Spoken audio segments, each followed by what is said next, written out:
Las luces cegaban. El champán fluía como si fuera agua del grifo. Canapés diminutos, obras de arte comestibles que nadie se atrevía a tocar, adornaban las mesas. La gala anual de Inversiones Andinas era un despliegue de opulencia que, a pesar de haberlo presenciado durante años, siempre me impresionaba. Yo, Jimena, gerente de comunicaciones internas, me sentía un poco como la arquitecta invisible de todo ese espectáculo. Mis comunicados, mis correos, mis estrategias, habían contribuido a crear la imagen de éxito que ahora se respiraba en el salón. Una mezcla de orgullo y una creciente incomodidad se revolvía en mi estómago. Orgullo por mi trabajo, sí, pero incomodidad por la creciente desconexión que sentía entre esa fachada reluciente y la realidad que se vivía día a día en la oficina. Verónica, la directora de Recursos Humanos, subió al escenario. Alta, imponente, con un vestido rojo que gritaba poder, se adueñó del micrófono con una sonrisa calculada. Su discurso comenzó con las frases de siempre, los halagos corporativos de manual, la celebración de los logros del año. Todo predecible, hasta que la narrativa, como un tren descarrilado, tomó un rumbo inesperado. En Inversiones Andinas, declaró Verónica, su voz resonando por los altavoces, creemos en el poder de la narrativa. Y en esta empresa, la narrativa la controlamos nosotros, no los empleados. La frase, dicha con una arrogancia glacial, colgó en el aire como una sentencia. El tintineo de las copas se apagó. Las conversaciones se silenciaron. Sentí un escalofrío recorrer mi espalda. La sonrisa de Verónica se ensanchó, ajena a la tensión que había creado. O quizás, no tan ajena. Quizás esa era precisamente su intención. En ese instante, imágenes, recuerdos, rostros, desfilaron por mi mente como fotogramas de una película de terror. Ricardo, el analista financiero, despedido por bajo rendimiento semanas después de haber denunciado acoso laboral. Sus ojos, llenos de impotencia, cuando le entregaron la carta de despido. Doña Elvira, la secretaria de la dirección, con 20 años de servicio impecable, reemplazada sin contemplaciones por la sobrina de Verónica. Su rostro surcado de lágrimas, sus manos temblorosas al recoger sus pertenencias de su pequeño cubículo. Javier, el joven becario, ilusionado con su futuro en la empresa, despedido sin explicación alguna después de cuestionar una decisión de Verónica. Todos silenciados. Todos borrados. Verónica, ajena al torbellino que se desataba en mi interior, continuó su discurso, alabando la cultura corporativa de Inversiones Andinas. Palabras vacías que resonaban con la frialdad del mármol. La cámara enfocó mi rostro, proyectado en las pantallas gigantes a ambos lados del escenario. Mi expresión, estoy segura, reflejaba la incredulidad, la confusión, la rabia contenida que me emborrachaba. En ese momento, la magnitud de la situación me golpeó con la fuerza de un mazo. Verónica no solo controlaba los despidos, controlaba el silencio que los rodeaba. Controlaba el miedo que impedía a la gente hablar. Controlaba la narrativa.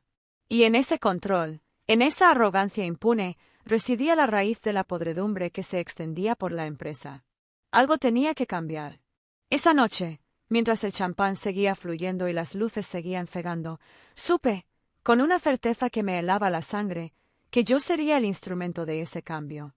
El apartamento estaba en silencio. Demasiado silencio. Un silencio que amplificaba el zumbido del refrigerador, el tic-tac del reloj en la pared, el latido acelerado de mi propio corazón. Me serví una copa de vino, un gesto mecánico, más por la necesidad de hacer algo que por el deseo de beber. El vino tinto, normalmente mi consuelo después de un largo día, sabía a cenizas en mi boca. Me senté en el sofá, aún con el vestido de la gala, la tela lujosa rozando mi piel como una caricia áspera.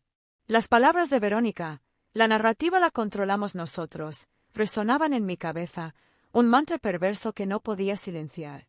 Cerré los ojos, intentando conjurar la imagen de la Jimena de hace unos años, la joven recién graduada, llena de ilusiones, que había llegado a Inversiones Andinas con la convicción de que el trabajo duro y la honestidad serían recompensados. Recordé la emoción de mi primer ascenso, la satisfacción de ver mis proyectos convertidos en realidad, el orgullo de formar parte de una empresa que, en aquel entonces, se presentaba como un modelo de meritocracia y transparencia. ¡Qué ingenua había sido! Años de dedicación, largas noches de trabajo, fines de semana sacrificados en el altar de la productividad. ¿Todo para qué? Para ser un peón más en el juego de poder de Verónica, una pieza insignificante en su narrativa cuidadosamente construida. Una narrativa de éxito y prosperidad que ocultaba una realidad de injusticias, silencios cómplices y vidas destrozadas. La rabia, que había permanecido contenida durante la gala, ahora emergía con la fuerza de un volcán en erupción. Me dolía el estómago, las manos me temblaban, sentía una opresión en el pecho que me dificultaba respirar. Pero junto a la rabia, una emoción aún más insidiosa comenzaba a tomar forma: la culpa. ¿Cómo pude ser tan ciega? ¿Cómo pude permanecer en silencio mientras mis compañeros eran despedidos sin justificación, mientras sus carreras eran destruidas por los caprichos de una mujer sin escrúpulos? Había visto las señales, había escuchado los rumores, había intuido la verdad, pero había preferido mirar hacia otro lado, priorizando mi propia seguridad, mi propia ambición, por encima de la justicia. Había sido cómplice, por omisión, del sufrimiento de otros. Me levanté del sofá y comencé a caminar por el apartamento, como una leona enjaulada. Las paredes parecían cerrarse a mi alrededor, el silencio se volvía cada vez más opresivo. ¿Cuántas veces había escuchado a Ricardo quejarse del acoso que sufría? ¿Cuántas veces había visto a doña Elvira llegar a la oficina con los ojos hinchados, ocultando su angustia tras una sonrisa forzada?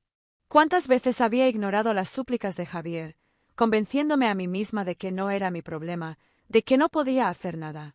La imagen de Verónica, radiante en el escenario, con su vestido rojo y su sonrisa triunfal, volvió a mi mente.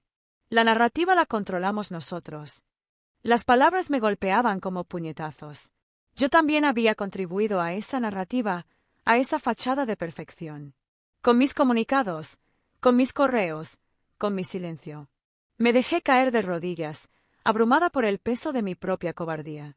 Las lágrimas, contenidas durante tanto tiempo, finalmente brotaron, un torrente de dolor y arrepentimiento. ¿Qué clase de persona era yo? ¿Cómo había podido llegar a esto? ¿Cómo pude ser tan ciega? Me pregunté en voz alta, el sonido de mi propia voz perdiéndose en el silencio del apartamento. ¿Cómo permití que esto sucediera? El vino en la copa, olvidado, se había calentado. El silencio seguía allí, implacable, un eco constante de mi propia inacción. Y en ese silencio, en la oscuridad de mi propia culpa, una pequeña chispa de esperanza comenzó a encenderse. Una chispa de rabia, de indignación, de una sed de justicia que, poco a poco, comenzaba a consumir el miedo. El primer rayo de sol se coló por la ventana, dibujando una línea dorada sobre la alfombra. No recordaba haber corrido las cortinas la noche anterior. Debí haberme quedado dormida en el sofá, vestida, con la copa de vino aún en la mano. El líquido, ahora tibio y dulzón, olía a derrota. Me levanté con dificultad, el cuerpo entumecido, la cabeza latiendo con el eco sordo de la culpa. Me miré en el espejo del baño. Tenía los ojos hinchados, el maquillaje corrido, el pelo revuelto. Una desconocida me devolvía la mirada. O quizás, la verdadera Jimena, la que había estado escondida durante tanto tiempo tras la máscara de la profesional eficiente y ambiciosa. Abrí el grifo y dejé que el agua fría me golpeara la cara. Necesitaba despertar, necesitaba sacudirme la inercia, la parálisis que me había mantenido cautiva durante tanto tiempo. Mientras el agua corría, recordé las palabras de Verónica. La narrativa la controlamos nosotros. La arrogancia, la impunidad, la frialdad de esa frase volvieron a helarme la sangre. Pero esta vez, la rabia que sentía era diferente. Ya no era una rabia impotente, un lamento silencioso. Era una rabia fría, calculada, una rabia que se transformaba en una fuerza, en una determinación que no había sentido nunca antes. Me sequé la cara con una toalla, mirándome fijamente en el espejo. La desconocida seguía allí, pero ahora, en sus ojos, veía algo más que dolor y culpa. Veía una chispa de desafío, una llama que comenzaba a arder en la oscuridad. Ya no era la Jimena sumisa, la que agachaba la cabeza y aceptaba las injusticias en silencio. Esa Jimena había muerto la noche anterior, ahogada en el champán tibio y en el eco de las palabras de Verónica. La Jimena que ahora me miraba desde el espejo era diferente. Era una superviviente. Era una guerrera. No desayuné. No tenía hambre. La única hambre que sentía era la de justicia. Me vestí con ropa cómoda, unos vaqueros y una camiseta, una indumentaria que no había usado en años, una indumentaria que me hacía sentir libre. Libre de la prisión de los trajes de ejecutiva, de la máscara de la profesional perfecta.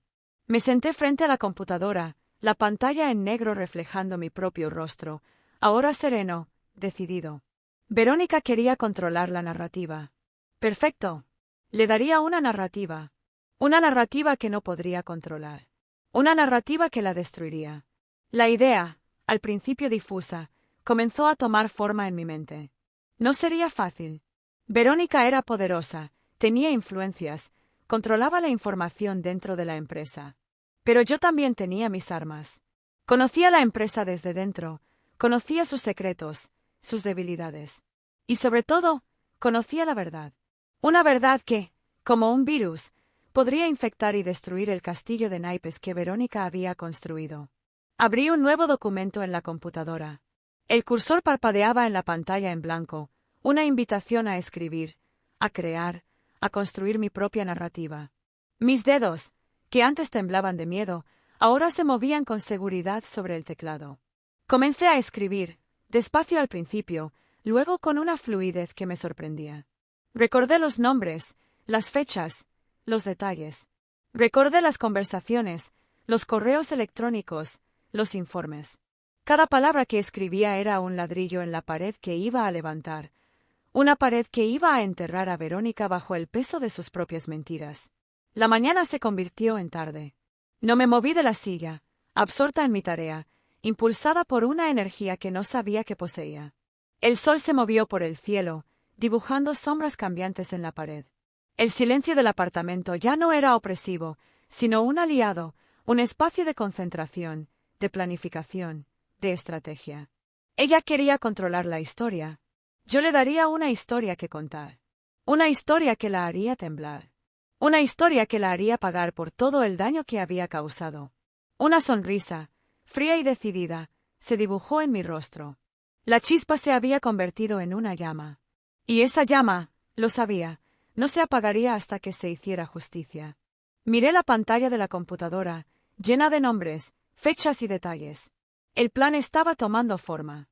Y yo, por primera vez en mucho tiempo, sentía una profunda, una implacable, sensación de paz. El silencio del apartamento se había convertido en mi cómplice. Ya no me oprimía, sino que me envolvía como una manta, aislando el mundo exterior y permitiéndome concentrarme en la tarea que tenía por delante. La pantalla de la computadora era mi campo de batalla, el teclado mi arma. Verónica quería controlar la narrativa, pero yo estaba a punto de demostrarle que la verdad, como el agua, siempre encuentra la manera de filtrarse, de erosionar, de derrumbar incluso los muros más sólidos. Comencé mi investigación revisando los archivos de la empresa, una tarea que, gracias a mi posición en comunicaciones internas, me resultaba relativamente sencilla. Busqué patrones en los despidos que Verónica había orquestado en los últimos años. Fechas, departamentos, motivos. Todo quedaba registrado en el sistema, esperando a ser descubierto. Imprimí informes de rendimiento, revisé evaluaciones, comparé salarios. La información, fría y objetiva, comenzaba a dibujar un mapa de la corrupción, un mapa que señalaba directamente a Verónica. Descubrí que los despidos se concentraban en ciertos departamentos, aquellos donde Verónica tenía más influencia. También noté una tendencia a despedir a empleados con antigüedad, justo antes de que les correspondiera un aumento salarial significativo o un bono por años de servicio. En su lugar, contrataba a personal nuevo, a menudo con menos experiencia y con salarios más bajos. La sobrina de Verónica, por ejemplo, había conseguido un puesto en la dirección, a pesar de su escasa experiencia, con un salario superior al de doña Elvira, quien había dedicado 2 décadas de su vida a la empresa. Las conexiones, los favores, el nepotismo, todo estaba allí, oculto a simple vista. Verónica había tejido una red de mentiras tan intrincada que, a primera vista, parecía invisible. Pero yo, armada con la paciencia de una araña y la determinación de una hormiga, estaba desentrañando cada hilo, cada nudo, cada tramo de esa red. La información digital, Sin embargo, no era suficiente. Necesitaba testimonios, historias reales, voces que pudieran dar vida a los fríos datos. Comencé a contactar discretamente con ex empleados de la empresa. Algunos respondían con reticencia, con miedo. El nombre de Verónica aún les producía escalofríos. Hablaban en susurros, con la mirada fija en el suelo, como si temieran que sus palabras pudieran ser escuchadas. «Jimena, no te metas en esto», me dijo Ricardo, su voz temblorosa al otro lado del teléfono. «Verónica es peligrosa. Puede destruirte». «Lo sé, Ricardo», respondí con firmeza. «Pero no podemos seguir permitiendo que se salga con la suya». Les aseguré anonimato, les ofrecí apoyo legal, les recordé que juntos podíamos detenerla. Poco a poco, el miedo comenzó a ceder ante la indignación, la impotencia ante la esperanza. Comenzaron a hablar. Me contaron historias de humillaciones, de injusticias, de vidas destrozadas. Historias que confirmaban mis sospechas, que añadían detalles escalofriantes al mapa de la corrupción que estaba dibujando. Mi apartamento se convirtió en un centro de operaciones. Carpetas con documentos, notas escritas a mano, diagramas que conectaban a Verónica con sus acciones, cubrían cada superficie. Me convertí en una detective, obsesionada con encontrar la verdad, con desentrañar el misterio que se ocultaba tras la fachada de Inversiones Andinas. Dormía poco, comía menos. El café se convirtió en mi único alimento, el silencio mi única compañía. Organizaba la información meticulosamente, clasificando cada dato, cada testimonio, cada prueba. Construía mi caso ladrillo a ladrillo, con la precisión de un albañil y la paciencia de un relojero. Sabía que no podía permitirme ningún error. Verónica era astuta, poderosa, y no dudaría en usar todas sus armas para defenderse. Los días se convirtieron en noches, las noches en días. El mundo exterior se desvanecía, borroso e irrelevante. Mi única realidad era la pantalla de la computadora, las carpetas llenas de documentos, los testimonios que se acumulaban en mi correo electrónico. Estaba construyendo mi propia narrativa, una narrativa basada en hechos, en pruebas, en la verdad. Una narrativa que Verónica no podría controlar. Una narrativa que la destruiría. Y mientras trabajaba, una sensación de fría satisfacción comenzaba a crecer en mi interior, una premonición de la justicia que estaba por venir. El dossier estaba listo. Grueso, pesado, lleno de la verdad que había estado enterrada durante tanto tiempo. Hojas impresas, cuidadosamente ordenadas y numeradas, con cada detalle, cada fecha, cada nombre corroborado y verificado una y otra vez. Despidos injustificados, favoritismos descarados, manipulaciones contables. Todo estaba allí, negro sobre blanco, una acusación irrefutable contra Verónica y su reinado de terror en Inversiones Andinas. Lo revisé una última vez, recorriendo con la mirada cada página, cada párrafo, cada palabra. No podía permitirme ningún error. Este documento era mi obra maestra, el resultado de semanas de trabajo incansable, de noches sin dormir, de una determinación inquebrantable. Era la bomba que iba a demoler el imperio de Verónica, la verdad que iba a liberarnos a todos. Lo guardé en un pendrive, un pequeño dispositivo que contenía la semilla de la destrucción. Lo miré fijamente, sintiendo su peso en la palma de mi mano.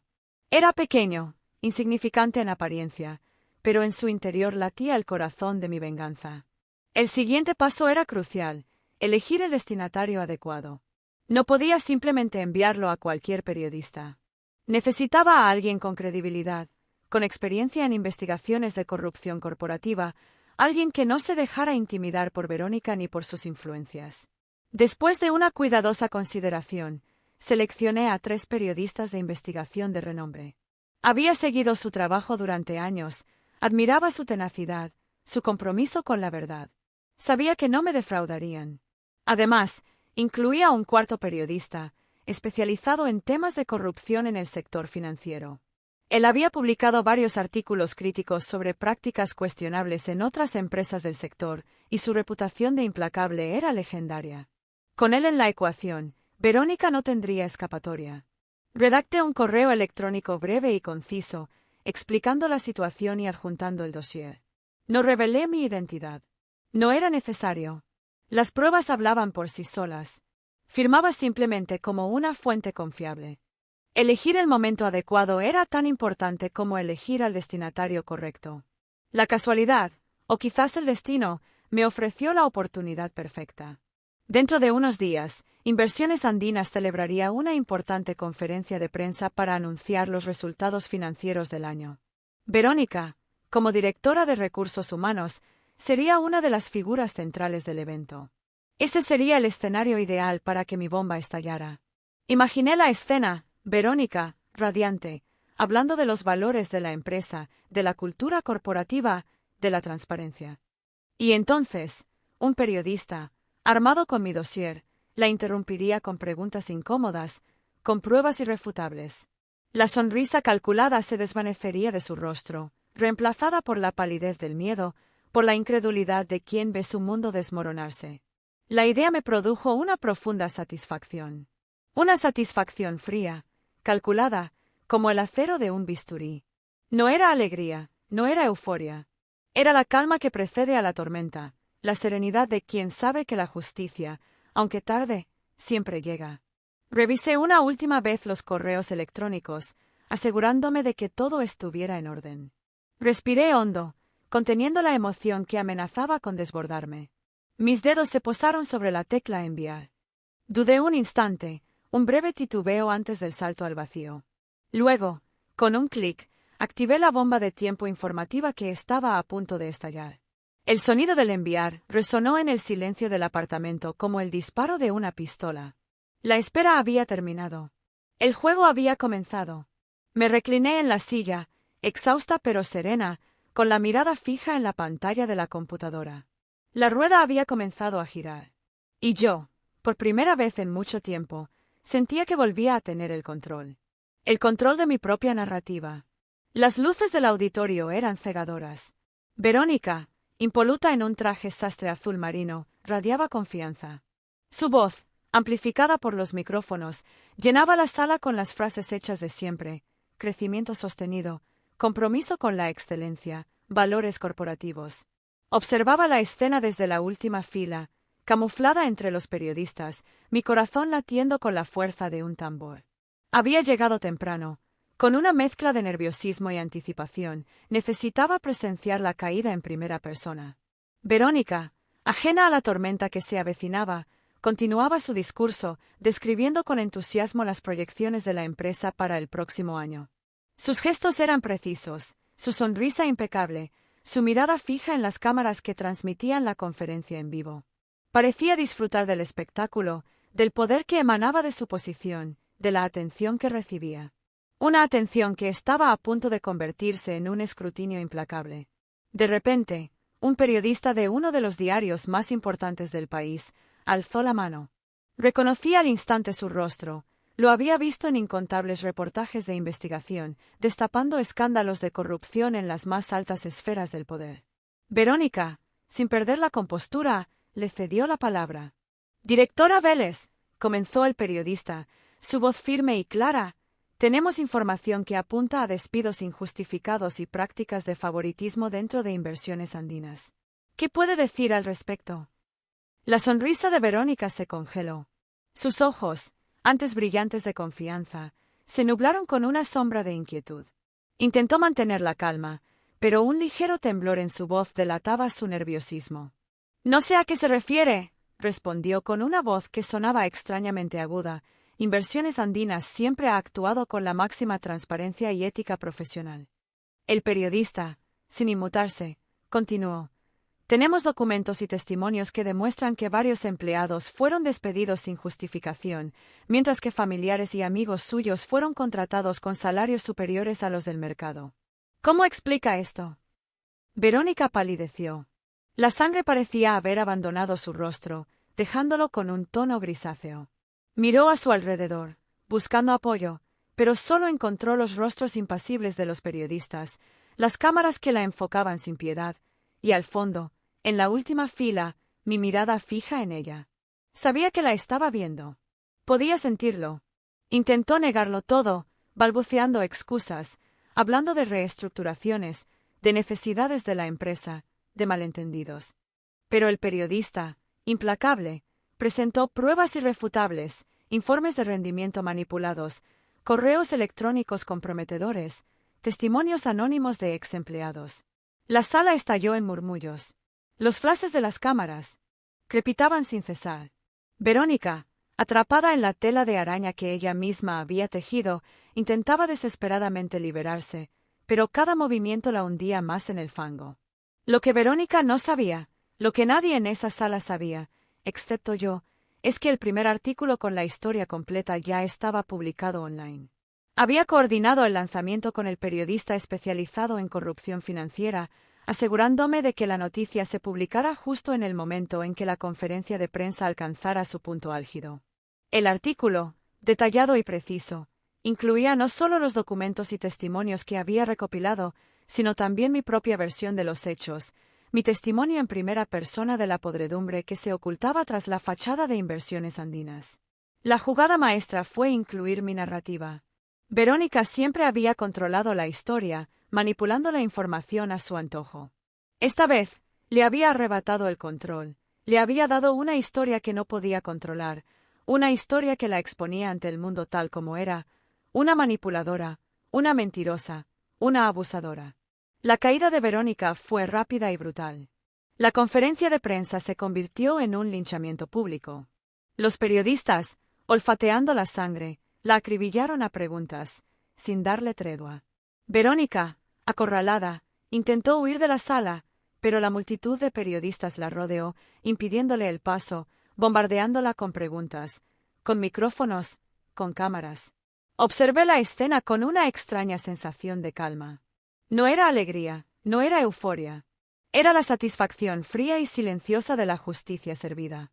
Verónica, la mujer que había controlado la narrativa durante tanto tiempo, ahora era la protagonista de una historia que no podía controlar, una historia de corrupción, de abuso de poder, de caída en desgracia. Y yo, la arquitecta invisible de su destrucción, observaba desde las sombras, sabiendo que la verdad, como el agua, siempre encuentra su camino. Verónica, perseguida por las preguntas de los periodistas, desapareció entre la multitud. Las luces del auditorio se atenuaron. El espectáculo había terminado. Y yo, con una sonrisa apenas perceptible en los labios, me escabullí entre la gente, desapareciendo en la noche, dejando tras de mí el eco de la verdad que había liberado. La noticia corrió como la pólvora. Al día siguiente, todos los periódicos, portales de noticias y programas de radio hablaban de la caída de Verónica. Escándalo en Inversiones Andinas, directora de Recursos Humanos despedida por corrupción, el imperio se desmorona. Los titulares eran demoledores.